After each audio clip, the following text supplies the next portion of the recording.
This textile was created from many different squares.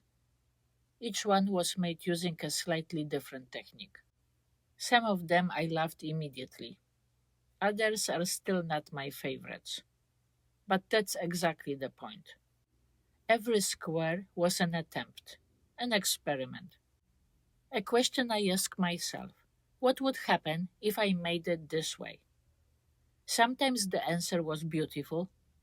Sometimes I realized that it was simply not me. I think life is much the same. Each of us tries different things, paths, occupations, even relationships, different ways of looking at the world. Not all of them turned out to be right for us. Not all of them stay with us. Some are only a stage along the way, but that doesn't mean they were a waste of time.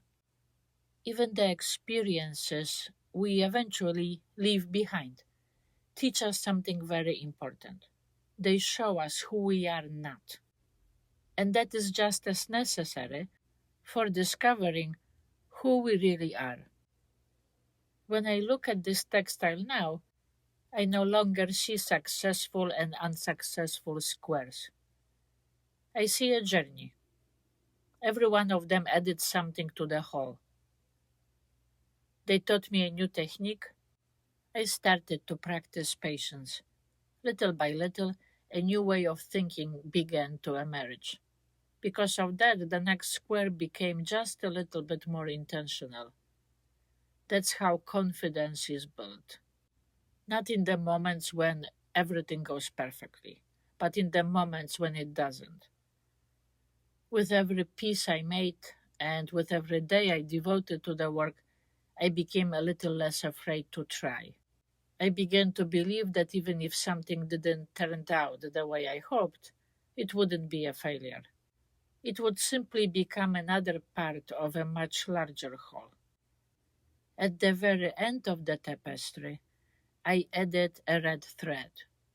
For me, the thread became symbolic axis of life. Each square represents a different memory, my different experience, a chapter in my life.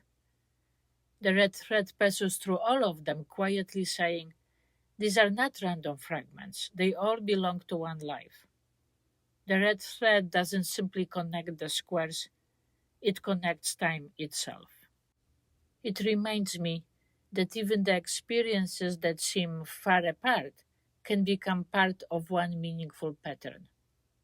That's why I wouldn't want to remove any single square, not even the ones that I really dislike or like the least. Without them, the textile would be poorer, and so would I. Perhaps life isn't a story about getting everything right from the very beginning. It starts to look like a beautiful story about having the courage to create one more square, and then another, and the next day another. Because only from a distance we can see that together they form a pattern. And so does our life.